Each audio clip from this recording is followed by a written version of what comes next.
de réaffectation des anciens pouvoirs, comme ces châteaux au passé prestigieux que l'on tronçonne en appartements qui attirent même les bobos marxistes, j'ai choisi de vous proposer une antinomie qui participe du même mouvement architectural, la transformation des cités ouvrières en habitations pour des classes plus aisées.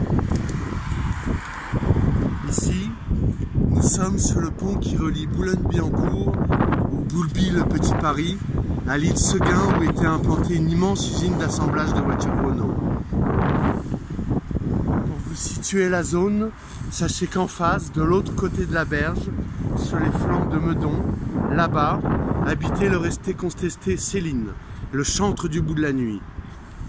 Pendant la guerre, Boulogne étant une ville industrielle stratégique, elle a été largement bombardée.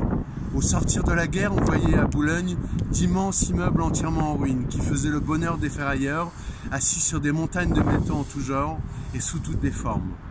Pendant la guerre, les usines Renault étaient déjà des lieux d'emploi des populations immigrées et certains ouvriers ont payé de leur vie leur acte de résistance.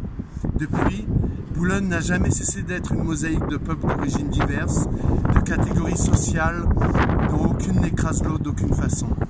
Mais voyez, 25 ans après la fermeture de l'usine, l'île Seguin s'est couverte de fleurs et a été aménagée la cité de la musique.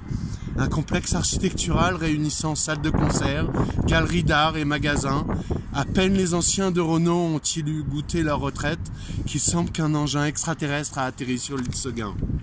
En fait, presque toutes les structures de Renault qui occupaient un tiers de la surface de Boulogne ont été détruites et remplacées par des bâtiments modernes, habitations pour bobos ou bâtiments de bureaux 2.0 dont vous pouvez voir un aperçu du style architectural qui est le style de l'an 2000. La férocité de la féroce cité ouvrière s'est fondue dans un autre paysage. Un autre théâtre s'est ouvert. De ce quartier ouvrier, il reste des immeubles typiques des années 30.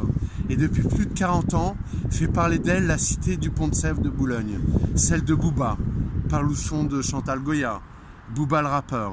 La cité du Boulogne modeste, avec ses artistes, ses familles, ses HLM et ses ascenseurs qui tombent en panne.